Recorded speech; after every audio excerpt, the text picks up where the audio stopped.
Vamos al día martes, un templo diferente. Mencione el templo más importante que se iba a construir y por quién. Ya mencionamos, Ageo y Zacarías estaban con planes de construir el templo. Los israelitas también estaban obedeciendo conforme a ese plan que se estaba estructurando. Pero realmente el templo real, bonito, grandioso, ¿quién lo iba a hacer? Zacarías 6, ahora vamos al capítulo 6, ya estamos adelantándonos un poco más. Dice así: y le hablará diciendo, así ha hablado Jehová de los ejércitos diciendo, he aquí, el varón cuyo nombre es el renuevo, el cual brotará de sus raíces y edificará el templo de Jehová. Él edificará el templo de Jehová y él llevará gloria y se sentará y dominará en su trono. Y habrá sacerdote a su lado y consejo de paz habrá entre ambos. Y los que están lejos vendrán y ayudarán a edificar el templo de Jehová. Y conoceréis que Jehová de los ejércitos me ha enviado a vosotros. Y eso sucederá si oyereis obedientes la voz de Jehová vuestro Dios.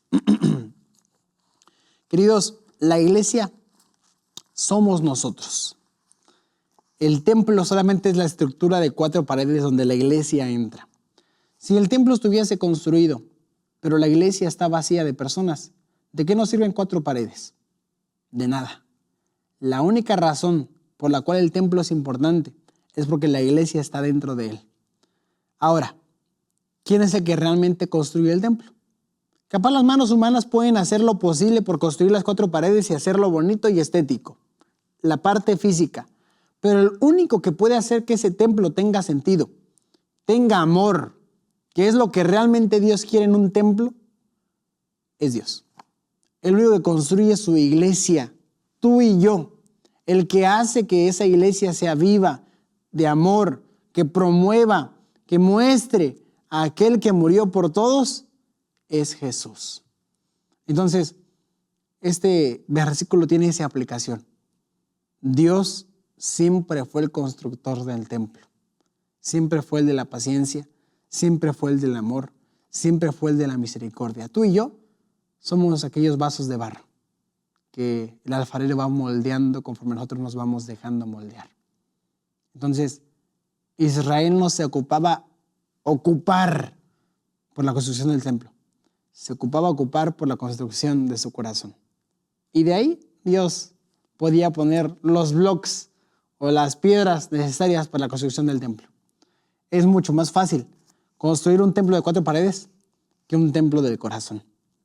Dios estaba dispuesto a hacer esa construcción sin ningún problema por su pueblo. Entonces esto fue un templo diferente, ¿no? Efesios 2 dice así: así que ya no sois extranjeros ni advenedizos, sino conciudadanos de los santos y miembros de la familia de Dios, edificados sobre el fundamento de los apóstoles y profetas, siendo la principal piedra del ángulo Jesucristo mismo. Qué interesante, ¿no? La principal piedra del ángulo. Existían diferentes tipos de casas en Israel. Una de las más comunes era una casa que tenía una forma de estructura en la entrada como de arco, ¿ok? Esa estructura le daba como que la base suficiente para poder colocar cierta estructura detrás para proteger la casa y demás. Y este arco en la parte del medio, aquí, tenía una piedra que sostenía todo el peso de acá y la estructura se podía manejar gracias a esta piedra. Era llamada la piedra angular. Y esa piedra era fundamental porque sin eso no podías construir nada. Efesios mencionó, Jesús es esa piedra en la iglesia. Puedes tú colocar estos bloques, puedes tú hacerla crecer ahí más o menos, pero si no está Jesús en la construcción, todo se va a desmoronar. Por eso mencionamos, el templo que Dios estaba edificando era el más importante. El trabajo de Dios siempre fue el más importante. Construir corazones para su gloria y su honra. Este versículo de Zacarías tiene 2 aplicaciones para mí. Una, literalmente el templo que se iba a construir, Dios también lo iba a dirigir. Y Dios iba a morar en él. Lo habíamos mencionado en el episodio de Ageo. El deseo de todas las gentes iba a estar en ese templo. Él mismo lo iba a hacer. 2, no solamente se aplicaba a ese templo del pasado, sino también se aplicaba al templo del futuro. Aquel templo prometido por Dios en el milenio. Dios lo iba a construir, Dios lo iba a hacer de acuerdo a su plan y su voluntad. ¿Ok? Entonces, por eso era un templo diferente. Dice aquí, escribiendo acerca de la edificación de dicho templo, Pedro dice, al cual allegándoos piedra viva, reprobada cierto de los hombres, empero elegida de Dios, preciosa, vosotros también como piedras vivas, sed edificados en una casa espiritual. Entonces, tú y yo somos parte de esa construcción. Solo nos ocupamos de dejar moldear para poder ser parte de ese arco de la casa y ser parte del templo diferente que Dios quiere construir. Preguntas C. A pesar de las advertencias divinas, ¿qué hizo el pueblo antes de su cautividad?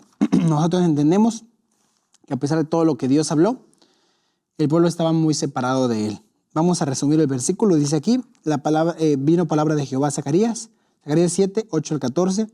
Así habló Jehová de los ejércitos diciendo, juzgad conforme a la verdad y haced misericordia y piedad cada cual con su hermano. No oprimáis a la viuda, al huérfano, al extranjero ni al pobre, ni ninguno piense mal en su corazón contra su hermano. Pero no quisieron escuchar. Antes volvieron la espalda y taparon sus oídos para no oír. Y pusieron su corazón como diamante para no oír la ley ni las palabras que Jehová de los ejércitos enviaba por su espíritu. Entonces, colocó Dios el ejemplo como si fuese un diamante. El corazón de los hombres se quedó como diamante, duro, duro, duro. A pesar de que Dios les enviaba mensajes, los reprendía, los guiaba, ese templo que Dios quería construir no era un templo que se dejaba moldear. Entonces, cuando tú tienes una construcción que está medio levantada, pero no tiene un fundamento, la ves débil, y si tú piensas que le quieres colocar un segundo piso, un tercer piso, se va a caer, es mejor destruirla. Porque si no, lo que tú tienes programado para esa construcción en el futuro no tiene ningún sentido porque no tiene un fundamento. Israel había perdido el fundamento y no importa cuánta construcción podían hacer, no podían soportar el peso de las bendiciones que Dios les otorgara si no tenían a Jesús. Recuerdo la historia de Pedro. Pedro tenía su barco, ¿ok? Y él pidió peces. Luchó por esa bendición, no consiguió. Cuando llegó Jesús, se los dio y fue tanto que eran 2 barcas y se estaban hundiendo. Pedro quería los peces, pero no tenía el fundamento para soportar la bendición de los peces. Se estaban hundiendo los barcos. A veces Dios quiere darte mucho. Dios quiere construirte, pero tú no estás listo en tu corazón porque no has obedecido lo suficiente. No te has entregado lo suficiente. Nosotros queremos el cielo, pero no nos gusta el proceso para llegar a Él. Dios quiere hacer un templo diferente en tu vida y en la vida de toda su iglesia. La pregunta es, ¿estás dispuesto a dejarte moldear por Él? Que esa sea nuestra reflexión. Pregunta D, que sería la última de... Aquí está mal mi lección, es pregunta A, la que estudiamos ahorita es la pregunta B. La última es la C. A pesar de todo, ¿cómo mostró Dios una abundante misericordia paciente al ofrecer oportunidades una y otra vez? A pesar de que Israel se desvió y no quería escuchar y era como un diamante duro, Dios nuevamente mostró una oportunidad de moldear aquella construcción que estaba un poco desubicada, desalineada. Así ha dicho Jehová de los ejércitos, he aquí, yo salvo a mi pueblo de la tierra del oriente y de la tierra donde se pone el sol. Y los traeré y habitarán en medio de Jerusalén y me serán por pueblo y yo seré a ellos por Dios en verdad y en justicia. Y sucederá que como fuisteis maldición entre las naciones, oh casa de Judá y casa de Israel, así os salvaré y seréis ahora bendición. Como pensé haceros mal cuando vuestros padres me provocaron a ira, dice Jehová de los ejércitos, y no me arrepentí, así al contrario he pensado hacer bien a Jerusalén y a la casa de Judá en estos días. No temáis. Estas son las cosas que habéis de hacer. Hablad verdad, juzgad según la verdad, que la paz esté en vuestras puertas y ninguno de vosotros piense mal en su corazón contra su prójimo. Ni améis el juramento falso, porque todas estas cosas son cosas que aborrezco, dice Jehová. Dios cambió su actitud con Israel. Dice aquí, la casa de Israel será una bendición para todos los pueblos. Todas las personas llegarán a aquella casa y encontrarán felicidad en aquel lugar. Dios lo cumplió con Israel.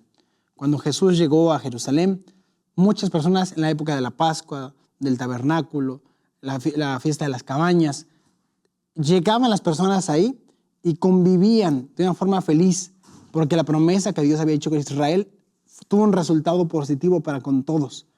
Entonces, Dios prometió eso, Dios lo cumplió. La pregunta es, ¿cuántas bendiciones Dios no te puede dar si tú aceptas sus caminos?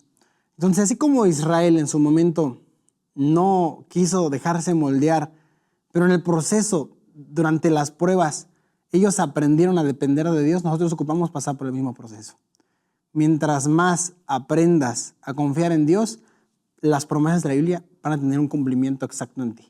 Entonces, no ocupamos ser destruidos como el templo, no ocupamos 70 años de exilio, lo que ocupamos es obedecer a Dios y así Él podrá derramar sus grandes bendiciones para el Israel actual.